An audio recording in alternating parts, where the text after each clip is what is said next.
जीतना है तो सबसे पहले आसन को जीतो, और आसन को जीतने का तरीका मैं आपको बता दूं, और कल से ये प्रैक्टिकल करने लगना, प्रैक्टिस करने लगना। आज आप 10 मिनट एक आसन पर बैठना, और 10 मिनट आप बैठ पाओगे अच्छे से, तो कल थोड़ा समय बढ़ा देना, 15 मिनट बैठे रहना एक आसन पर, थोड़ा कष्ट होगा। 2-4 दिन बाद 20 मिनट बैठना, 30 मिनट बैठना, करत करत अभ्यास के जड़ मत होत सुजान। और जब रस्सी के आने जाने से एक सिल पर निशान पड़ सकता है, तो साहब हम क्यों विजयी नहीं प्राप्त कर सकते? रस्सी आवत जात से सिल पर पड़त, धीरे धीरे जब हम प्रयत्न करेंगे तो हम आसन को जीत लेंगे। जब हमने प्रारंभ में कथा करना स्टार्ट किया था ना, आज से 7-8 साल पहले, तो आपकी जैसी हमारी स्थिति थी, खूब मोटा गद्दा लगा के बैठते थे और दोनों तकियों को ऐसे पांव के नीचे फंसा के बैठते थे। अब अनुभव नहीं था ना, सब नया नया मामला, तो धीरे धीरे धीरे धीरे धीरे धीरे धीरे अब कृपा ऐसी हुई है कि साहब 7 घंटे 6 घंटे बिठा लो, हमारो कच्चू नाहे बिगड़े हैं। तो इसी प्रकार आप भी प्रयत्न करोगे तो आप भी एक आसन में अधिक देर तक बैठे रह सकते हो। तो पहला मन को जीतने का साधन आसन जीतना है। आसन के बाद में संग जीतना है। संग की बात मैं 3 दिन से कर रहा हूं, क्यों? क्योंकि संग ही तो है जो हमें बिगाड़ देता है। अच्छे लोगों की संगत करेंगे तो अच्छे विचार हमारे हृदय में उतरेंगे, और महाराज जुआ खेलने वालों का साथ करेंगे तो पत्ते फेंकने एक न एक दिन आ ही जाएंगे। बोलो ना हाजी की ना जी। और इनके साथ रहोगे तो ढक्कन खोलना तो आ ही जाएगा, प्रेम से बोलो। इसलिए पहला आसन जीतना, दूसरा संग जीतना, और तीसरा नित्य प्राणायाम करना। प्राणायाम समझते हो आप? कौन कौन जानता है प्राणायाम के बारे में? जरा बताओ हाथ ऊपर करके। जानते हो प्राणायाम के बारे में? कोई नहीं जानता, हम इसीलिए यहाँ बैठे हैं। प्राणायाम हमारी नासिका के छिद्रों के द्वारा किया जाता है। थोड़ा आपको बता दें, एक आसन पर बैठ करके इस अंगूठी से नासिका के एक छिद्र को बंद करके दूसरे छिद्र से श्वास लें, और दूसरे उंगली से उसको बंद कर लें, और जब तक आप श्वास रोक सको रोको, और जब श्वास अधिक देर तक हो जाए तो उसी अंगूठे वाली जगह से बाहर निकालो। इसको बोलते हैं प्राणायाम। इससे क्या होता है? बोले इससे हमारे श्वासों की शुद्धि होती है, और हमारी जो पसलियां होती है ना, नस, उसमें जो वायु जाती है ना हमारे मुख के द्वारा, उसकी शुद्धि होती है। प्राणायाम नित्य करना चाहिए, चाहे 2 मिनट करो, चाहे 5 मिनट, चाहे 10 मिनट, चाहे आधा घंटा। आधा घंटा तो बहुत बता दिया। और श्वास उतनी भी देर नहीं रोकना है कि घर वाले निकल के आ जाएं, बेटा पिताजी तो प्राणायाम करते करते अकड़े के अकड़े रह गए। और चौथी बात है, पहला है आसन, दूसरा है संग, तीसरा है प्राणायाम, और चौथा है अपना आहार। जब तक आहार की शुद्धि नहीं होगी ना, तब तक हमारे मन की शुद्धि होने वाली। खाओगे ऊट पटांग और फिर कहोगे कि भगवान के चरणों में मन नहीं लगता। खाएंगे हम ऊट पटांग वस्तुएं और फिर कहेंगे कि भगवान के मंदिर में मन ही नहीं लगता, भगवान की आरती में पूजा में मन ही नहीं लगता। तो आहार की शुद्धि होना, जैसा खाओगे अन्न वैसा बनेगा, बोलो ना। हाँ, लेकिन फिर भी नहीं साहब, बोले समोसे लेके आओ और गर्मा गर्म ऐसे लेके आना कि मुंह में चाहे वो छाले पड़ जाएं, लेकिन गर्मा गर्म समोसे ही ठूसेंगे साहब। और आजकल तो एक और नई चीज चली है ना, वो पानी पूरी है।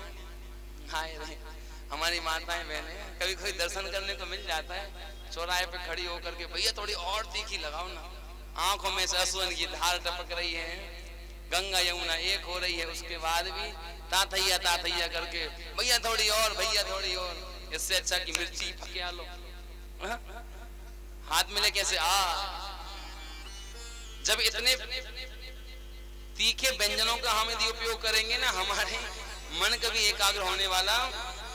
अरे बोलो ना, ऐसे काहे को बैठे हुए हो, थोड़ा कष्ट करो। इसलिए पहला है आसन, दूसरा है संग, तीसरा है प्राणायाम और चौथी वस्तु है आहार। जिसने इन 4 चीजों को जीत लिया उसने अपने मन को जीत लिया, समझो। लेकिन यही तो मुश्किल है साहब। हमारी 10 इंद्रियों में सबसे खतरनाक इंद्री कौन सी है पता है? जिह्वा। ये जो जीव है ना, जिह्वा, ये सबसे खतरनाक इंद्री है। ऐसे ऐसे पकवान मांगती है। मान लो गलती से कोई एकादशी का व्रत रख ले, एकादशी का व्रत रख ले तो महाराज बड़ा शाम को बोल देता है पत्नी से, अरे सुनती हो? हाँ स्वामी बोलो। बोले सुबह अच्छे अच्छे पकवान बनाना, अच्छे अच्छे व्यंजन बनाना। श्रीमती जी बोलती है क्यों? तुम्हें पता नहीं आज मैं व्रत हूँ, उपवास एकादशी का। और दिन भर घंटे भर बाद थोड़े फल खा लिए, 2 घंटे बाद थोड़ा फलाहार कर लिया। फलाहार तो हम बोलते ही नहीं साहब, फलाहार बोलते। फलाहार करते हो आपकी फलाहार? ईमानदारी से बताना, बोलो ना, हैं? फलाहार करते हो?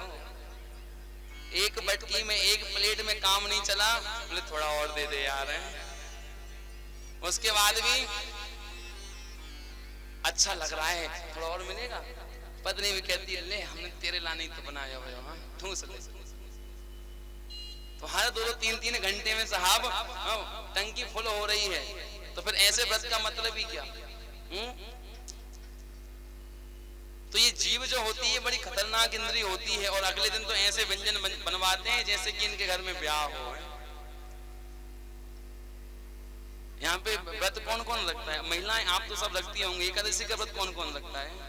अरे बोलो ना, हम भी रखते हैं, इसकी कोई बहुत बड़ी बात नहीं। कभी कभार छूट जाता है, वो एक अलग बात है। प्रेम से बोलो, क्या बोलेंगे जी? हमारी माता जी सामने बैठी है, शांति मैया है। देखो एकादशी की व्रत इन्हीं की बदौलत हमने रखना प्रारंभ किया। हमारे यजमान हैं, बड़े अच्छे यजमान है साहब। बोल बोल के बोले गुरु जी दुनिया को ज्ञान देते, फिर वो तुम्हें खुद में ज्ञान नहीं। प्रेम से बोलो। मैं ये तो मजाक में कह रहे हैं, गुस्सा मत होना। लेकिन वास्तव में जो आपको भगवान की तरफ मोड़े या भगवान के कार्य की तरफ मोड़े, सच्चा हितैषी वही है। और इसमें कहने में हमें कोई बुराई भी नहीं है, क्यों मैया? है राधे राधे राधे राधे राधे राधे। प्रेम से कहिए, क्या बोलेंगे जी? दुनिया के गड्ढों में ले जाने वाले तो दुनिया वाले बहुत हैं। कथा में ले जाने वाला कोई मिल जाए तो असली साथी तो वही है। इसलिए बंधुओं, मन को जीतना है। और मन को कब जीत पाएंगे? जब हम इन 4 वस्तुओं को जीत पाएंगे। तो सुखदेव स्वामी से परीक्षित यही पूछते हैं कि मन को जीतना बड़ी कठिन बात है। क्योंकि एक दिन एक प्रसंग है, एक दिन धर्मराज युधिष्ठिर की सभा में कोई एक भिक्षुक आया। पांडवों में सबसे बड़े हैं धर्मराज युधिष्ठिर। युधिष्ठिर की सभा में एक कोई भिक्षुक आया और युधिष्ठिर जी उस समय कोई राज का कार्य कर रहे होंगे। उस भिक्षुक ने कहा कि राजन मुझे इस चीज की आवश्यकता है। तो उस भिक्षुक से युधिष्ठिर जी ने कह दिया, बोले अभी तो समय है नहीं है, तुम कल आना, और अभी मेरा मन स्थिर नहीं है, मैं संसार में मन नहीं लगा सकता, क्योंकि मैं भी राज का कार्य संभाल रहा हूं, और यदि इसमें गड़बड़ हो गया तो फिर। तभी भीमसेन पास में खड़े हुए थे, उठाकर ढोलक लाए और बजाना शुरू कर दिया। युधिष्ठिर ने कहा कि भले आदमी, तुम ढोलक क्यों बजा रहे हो, ढोल क्यों बजा रहे हो? तो भीम ने कहा कि भ्राताश्री, तुम्हारे पास वो भिक्षुक आया, आपने मन की बात कह करके और व्यस्तता की बात कह करके उसको भगा दिया, उससे कल आने की बोल दिया। क्या आपको भरोसा है कि कल तक वो जीवित रहेगा या आप जीवित रहोगे? गारंटी है?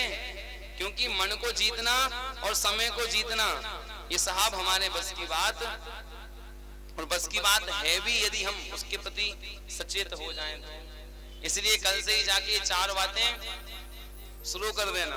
कौन कौन करेगा बोलो ना। हाँ, कोई करे ना करे, हमारी मैया करेंगे।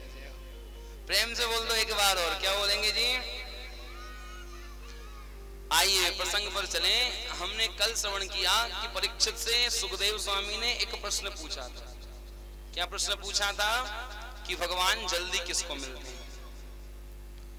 भगवान जल्दी किसको मिलते हैं? तो परीक्षित ने अपने मन के अनुरूप जवाब दिया। बोले दिन में 5 बार नहाने वाले को, पढ़े लिखे को, ऊंचे कुल वाले को। तब परीक्षित की इस बात को सुनकर सुखदेव स्वामी ने कहा कि यदि ऐसा होता साहब तो गजराज को भगवान नहीं मिलते। इतनी बात सुनते ही परीक्षित हाथ जोड़कर कहते हैं, गुरुदेव जरा हमें बताओ तो गजराज ने भगवान को कैसे प्राप्त किया? तो यहाँ पर सुखदेव स्वामी बड़े प्रेम से, भाव से गजराज की कथा परीक्षित को श्रवण कराने लगे। गजराज ने भगवान को कैसे प्राप्त किया? गजराज कौन है? यद्यपि ये कथाएं आप सबने 50 बार सुनी होंगी। सुनी है कि नहीं सुनी? बोलो ना। अरे हाँ ना, हाँ या ना? प्रेम से बोलना पड़ेगा। लेकिन ये क्रम है साहब, इसको निभाना पड़ता है। तो संक्षिप्त में हम इस कथा को श्रवण करें। सुखदेव स्वामी कहते हैं परीक्षित से कि परीक्षित, ऐसा नहीं है कि हम भगवान को याद नहीं करते। आप सब भगवान को याद करते हो कि नहीं? करते हैं ना। हम भी भगवान को याद करते हैं, लेकिन कब? बोले जब हमारे जीवन में संकट आता है तब, और जब सुख आता है तब। बोले होंगे भगवान अपने मंदिर के। होंगे भगवान अपने मंदिर के, बैठे रहे। सुख तो हमें हमारे परिश्रम से मिला है, और दुख जरा सा भी आया तो हे भगवान मुरादे पूरी कर दे, हलवा बांटूंगी। ये हमें बड़ा अच्छा भजन लगता है, जिसने भी गाया है, बनाया है भगवान। मतलब इस भजन में स्वार्थ की पराकाष्ठा देखो। स्वार्थ कितना है ये मैं हर जगह बोलता हूं कि माँ मुरादे पूरी कर दे, हलवा बांटूंगी, और मैया ने गलती से मुराद पूरी नहीं करी तो चिरौंजी को भी भोग नहीं लगाऊंगी। दुख में हम बड़ा याद करते हैं भगवान को, और सुख में भूल जाते हैं। यही हुआ है गजराज के साथ। गजराज के साथ यही तो हुआ। क्या हुआ? बोले एक दिन गजराज अपने परिवार के साथ में एक सरोवर में स्नान करने गया, और उस सरोवर में स्नान करते करते करते करते किसी ग्राह यानी कि मगर ने उस गजराज का पैर पकड़ लिया। और जब पैर पकड़ा तो गजराज ने सोचा कि कोई छोटा मोटा जीव जंतु होगा, उसको जब पता चलेगा कि उसने मेरा यानी कि गजराज का पैर पकड़ा है। साहब गजराज बड़ा अभिमानी था। अभिमानी क्यों था? बोले उस गजराज की 50 पत्नियां थी। कितनी पत्नियां थी? और उसके 150 पुत्र थे। तो 150 पुत्र, 50 पत्नियां, 200, और एक गजराज 201। 201 हाथी के झुंड को देख करके तो महाराज अच्छे अच्छे मनुष्य भी कांप जाएंगे। 200 हाथियों को एक साथ यदि आप देखोगे तो आए करके घर में दुबक जाएंगे। तो जब वह हाथी अपने परिवार के साथ वन में घूमने के लिए निकलता ना, तो जितने भी जीव जंतु थे ना वन के, सब हाथ जोड़ते, बोले गजराज इसका बड़ा परिवार है, लंबा चौड़ा, इसके पास में बड़ा बल है। तो सभी जय जयकार करते, बोले गजराज महाराज आपकी जय हो। और इसी जय जय के चक्कर में गजराज को अभिमान हो गया। और ऐसा ही हमारे साथ होता है। जिसका कुल खानदान बड़ा हो, लंबा चौड़ा हो, तगड़ा हो, तो साहब वो किसी से नहीं डरता। और छोटे मोटे आदमी बेचारे जब उसके हाथ हाथ जोड़ करके जय जय करने लगते हैं तो फिर हम अभिमानी भी हो जाते हैं। बोले हमसे बड़ो तो कोई है ही नहीं। और जब हम अभिमानी हो जाते हैं तो उसी क्षण गोविंद हमसे दूर हो जाते हैं। भगवान को सिर्फ एक ही वस्तु अप्रिय है। भगवान को आप कुछ भी दो वो स्वीकार कर लेंगे, लेकिन भगवान को यदि आपने अभिमान सहित मन भगवान के चरणों में लगाया तो भगवान उस मन से दूर हो जाएंगे। क्योंकि अब हम अभिमान रहित मन चाहिए, अब हम अभिमान सहित मन नहीं चाहिए, अभिमान के साथ नहीं, अभिमान के बगैर। इसलिए यहां गजराज को अभिमान हुआ और हमें भी यही अभिमान होता है। तो ये कथा सुनोगे तो आपको पता चलेगा कि अभिमान की दशा क्या होती है। भगवान को सबसे अप्रिय वस्तु है अभिमान। निर्मल मन जन सो मोहि पावा, मोहि कपट छल छिद्र न भावा। कपट छल छिद्र ये अभिमान की ही तो जड़ है। कपट यदि आपके हृदय में है तो अभिमान है, छल यदि आप किसी के साथ कर रहे हैं तो अभिमान बस कर रहे हैं। इसलिए अभिमान को बंधु हमें हमारे जीवन से दूर फेंक देना चाहिए। लेकिन वही तो नहीं कर पाते। 6 मंजिल मकान बन गया, 1.5-2 एकड़ में फार्म हाउस बन गया। अरे साहब, सबसे बड़े आदमी तो हम ही हैं। कौन है?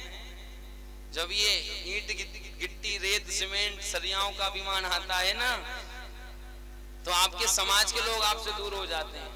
सोचो, जब समाज के हमारे नाते रिश्तेदार अभिमान को देखकर दूर हो जाते हैं, हम साधारण से मनुष्यों को जब ये अभिमान पसंद नहीं है तो साहब गोविंद को अभिमान पसंद कैसे हो सकता है। इसलिए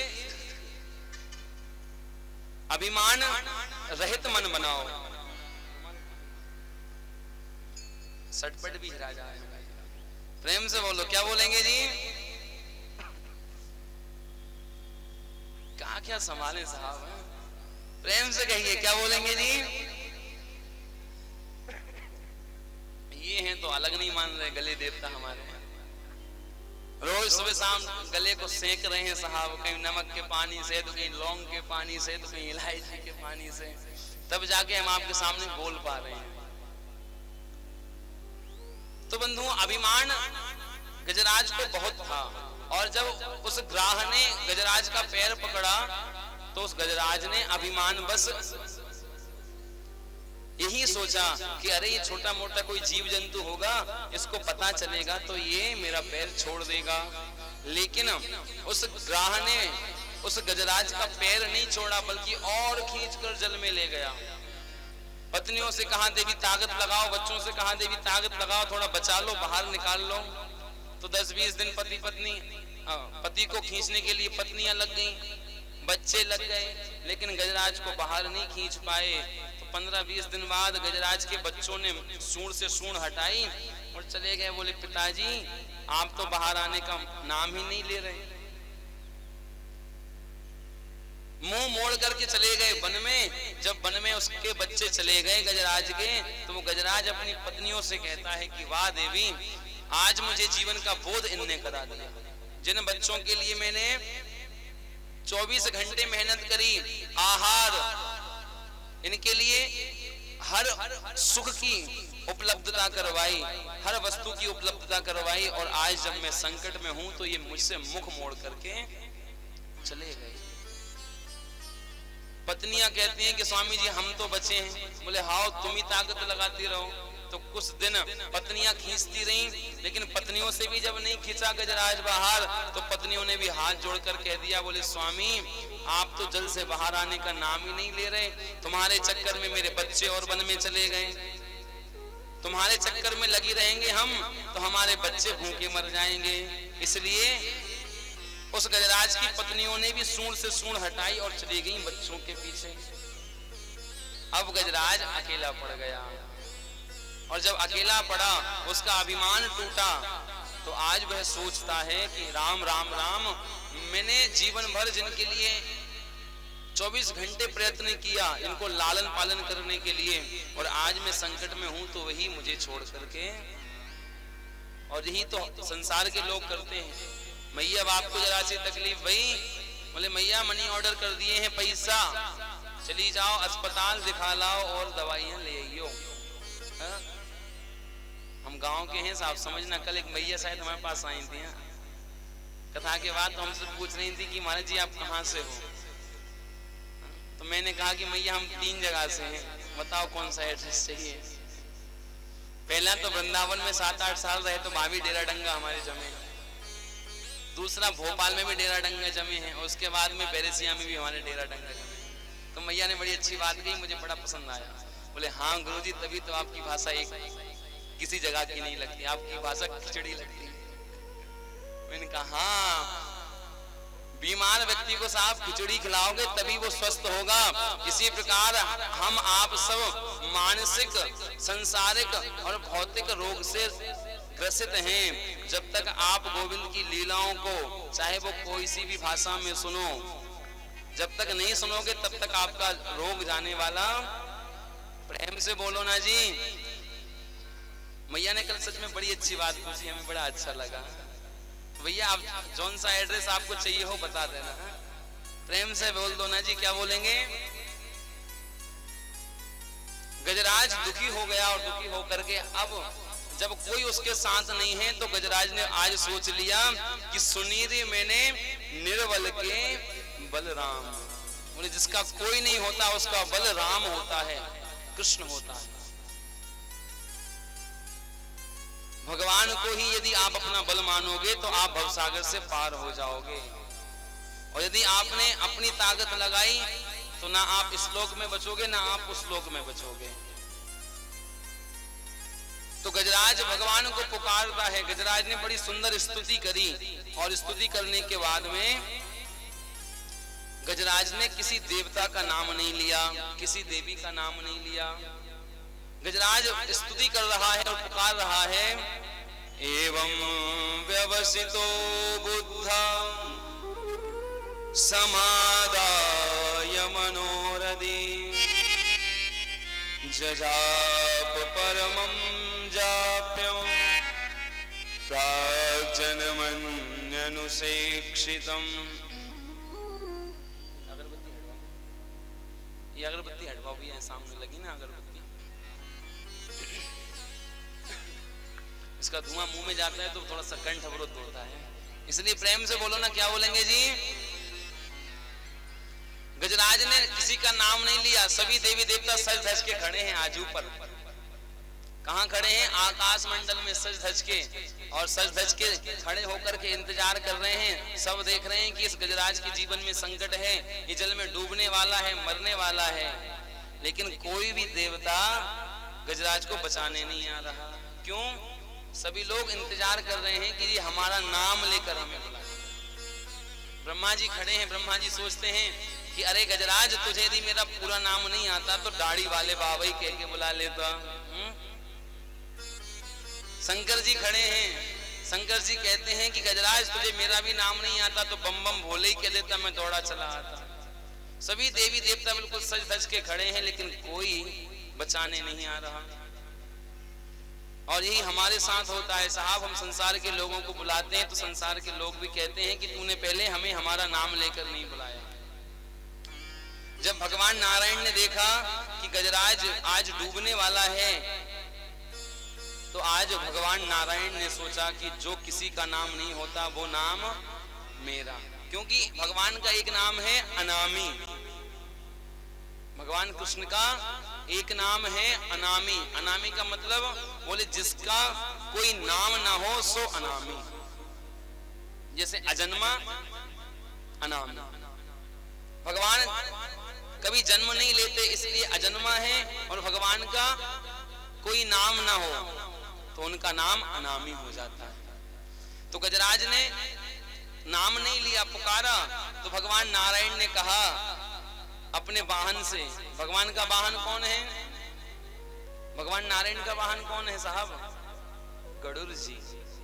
जो गरुड़ जी की घंटी है पूजा में बजायो करें ना हम, वह गरुड़ जी के स्वरूप में हैं। और घर में आप घंटी भी यदि बजाने वाली रखो ना तो वही घंटी रखना जिसके ऊपर गरुड़ जी बने हुए हों। आजकल बड़ी फैशनेबल घंटियां चल रही हैं, लेकिन वास्तव में घंटी गरुड़ के सहित होना चाहिए, तभी तो जाके वो गरुड़ घंटी कहलाएगी। बोलो ना जी। सोचो मत, ऐसे प्रेम से बोल दो। शर्मा के काय को बोल रहे हो? यहाँ आपके ससुर जी थोड़ी ना बैठे किसी के ससुर जी। बोलो ना, अभी भी हमें ही आवाज नहीं आई। तो हमारे यजमान बोल रहे हैं, यजमानी जी बोले हमारे जेठ जी तो बैठे हैं। प्रेम से बोलो ना जी, क्या बोलेंगे? हमने कल क्या कहा था, ये जो बंगलों में अफसर लोग बैठे हैं इन तक आवाज पहुंचानी है हमें, तो ऐसे आनंद नहीं आएगा। एक बार प्रेम से बोलो, जोर से बोलो, सब मिल बोलो, आवाज नहीं आई। अब जय माता दी कौन बोल रहा है? प्रेम से कहिए, क्या बोलेंगे जी? राधे राधे। भगवान ने अपने वाहन गरुड़ को बुलाया, कहा गरुड़ चलो रेडी हो जाओ, पोछा मोछा लगा लो अपने ऊपर, क्योंकि जब हम घूमने जाते हैं तो सबसे पहले हम हमारी गाड़ी को ही तो पोछा लगाते हैं। आज हमारे एक बड़े प्रिय यजमान हैं, उनसे कहा हमने फोन लगा के आते टाइम कि भैया हो गए रेडी, तो बोलते हैं गुरुजी बस गाड़ी में पोछा मार रहे हैं। आज की ताजी घटना है 1:30 बजे की, अब जो हमें लेके आए वो समझ गए होंगे। प्रेम से बोलो, क्या बोलेंगे जी? तो भाई जब कहीं जाना हो तो पहले गाड़ी साफ करी जाती है ना, गाड़ी को देखा जाता है कि ठीक ठाक है कि नहीं। तो भगवान ने अपने वाहन से कहा गरुड़ तैयार हो जाओ। अब गरुड़ जी को अभिमान हो गया, गरुड़ जी पंचर हो गए। कैसे? बोले अरे ये नारायण बने फिरते हैं जगत के, इनका काम हमारे बिना कभी चलता ही नहीं है। इसलिए आज गरुड़ के मन में भी अभिमान हो गया। तो भगवान नारायण ने सोचा कि गजराज को तो मैं बाद में जाके बचा लूंगा, पहले इस गरुड़ का अभिमान दूर करूं। तो भगवान ने अपनी एक कनी उंगली गरुड़ की पीठ पर रखी। कहां रखी? और कहा गरुड़ जी चलो उड़ान भरो। गरुड़ जी ने कहा भगवान मजाक काहे को करते हो, बैठना है तो पूरे बैठो। भगवान ने कहा बोले भले आदमी पहले तो मेरी इक्कनी उंगली को उड़ा के दिखा दो। कहते भैया कि गरुड़ जी पसीने पसीने हो गए, ताथैया ताथैया करके एड़ी चोटी का जोर लगा दिया, लेकिन भगवान की इक्कनी उंगली को, भगवान की उंगली को जरा भी वो हिला नहीं पाए।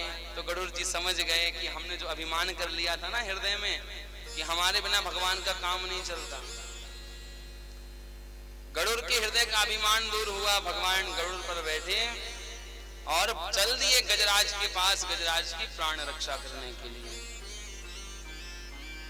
भगवान गरुड़ से रास्ते में कहते हैं, बोले गरुड़ तुम अभिमान मत किया करो। गरुड़ ने कहा भगवान गलती हो गई, गलती से अभिमान आ गया। तो भगवान ने कह दिया जरा देखो अपने आप को, तुम मुझे थोड़ी ना उड़ा कर ले जाते हो। अरे मैं तुम्हारी पीठ पर दोनों पैर ऐसे डाल कर बैठता हूँ ना, तो मैं तुम्हें अपने पैरों में दबा कर लेके जाता हूँ। इसलिए अभिमान किस चीज का करना प्यारे। गजराज के पास भगवान पहुंचे और गजराज के पास पहुंच करके जैसे ही गजराज को भगवान दिखाई दिए तो तुरंत, अभी तक नाम नहीं लिया किसी का गजराज ने कि कोई देवता आकर के मेरी रक्षा करे, कोई विशेष देवता का नाम नहीं लिया। जब नारायण को आते देखा तो आज गजराज जी अपने नेत्रों में अश्रुधारा भर करके गोविंद का स्मरण करते हैं और कहते हैं धन्य है प्रभु, मैंने किसी का नाम नहीं पुकारा, लेकिन आप जगत के स्वामी हो इसका आज मुझे पता चल गया। क्योंकि व्यक्ति साहब दुनिया वालों को पुकारता है, विशेष देवी देवता को पुकारता है, तो विशेष देवी देवता आके मदद करते हैं। और जब हम भगवान नारायण को पुकारेंगे तो सबके स्वामी, मैंने पहले दिन बताया था ना, दूसरे दिन शायद, कि भगवान विष्णु के, नारायण के विराट रूप से ही संपूर्ण देवी देवता जन्म लेते हैं और वापस उन्हीं में आकर के। इसलिए आज गजराज ने कहा कि अरे मैं इन संसार के लोगों के चक्कर में पड़ा था, जबकि मैं इस संसार बनाने वाले को भूल गया था। आज नारायण ने मेरी प्राण रक्षा करी है। इसलिए एक कमल का पुष्प तोड़ा और तोड़ करके भगवान के चरणों में समर्पित करने लगा। और जैसे ही समर्पित करने को हुआ, कहता है कि हे नारायण, आपने मेरी आज लाज बचा ली। आज मैं डूबने वाला था, आपने आकर मेरी प्राण रक्षा करी। और भगवान ने गरुड़ जी बड़े याद आ रहे हैं क्योंकि वो घंटी वाली बात आ गई ना, इसलिए। और हमारे महाराज जी तो शास्त्री जी जब पूजन करते हैं तो भोग लगाते समय भी डन डन डन डन, दिया जलाते समय भी टन टन टन टन।